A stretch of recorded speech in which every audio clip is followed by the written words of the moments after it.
Atin namang alamin ang supply at presyo ng bangus, iba pang isda at seafood sa Magsaysay Fish Market sa Dagupan City.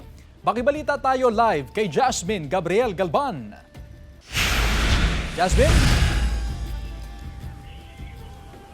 Chris, tuloy-tuloy ang monitoring na ginagawa ng Department of Agriculture sa supply ng isda na ibinibenta sa mga pamilihan sa probinsya ng Pangasinan. Dito sa Magsaysay Fish Market sa lungsod ng Dagupan ay halos isang buwan na walang paggalaw sa presyo ng bangus. At ayon nga sa mapa ay okay naman o sapat yung supply ng bangus sa nakalipas na mga araw at maging sa mga susunod nga na linggo. Nasa 170 hanggang 180 ang per kilo ng bangus sa Magsaysay Fish Market. Samantala, sa sari-saring isda naman, Chris, ay halos isang linggo na yung pagbaba sa presyo ng isda dahil na rin yan sa actually, ayon sa mga negosyante, Chris, ay dahil yan sa kukonting buyer o kukonting namimili ng sari-saring isda dito nga sa Magsaysay Fish Market. Dahilan para bahagyang bumaba yung presyo nga ng sari-saring isda.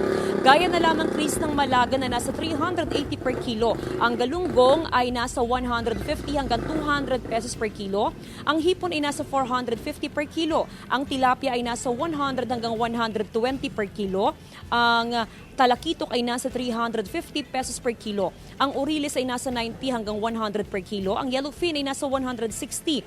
Ang bisugo ay nasa 320 pesos per kilo habang ang pampano ay nasa 390 pesos per kilo. Ayon nga sa mga negosyante, asahan pa daw yung pagbaba sa presyo ng sari-saring isda hanggang sa mga susunod na araw dahil tuloy-tuloy din daw yung delivery ng sari-saring isda na mula pa sa iba't ibang bahagi nga ng Luzon. Samantala, tiniyak naman ng Department of Agriculture maging ng City Market Division sa lungsod ng Dagupan na safe for consumption lahat ng ibinebenta sa pamilihan dahil tuloy-tuloy yung kanilang monitoring 24/7 na may mga nakabantay para i-check lahat ng ipinapasok at ibinebentang isda dito nga sa pamilihan. Chris? Maraming salamat, Jasmine Gabriel Galban.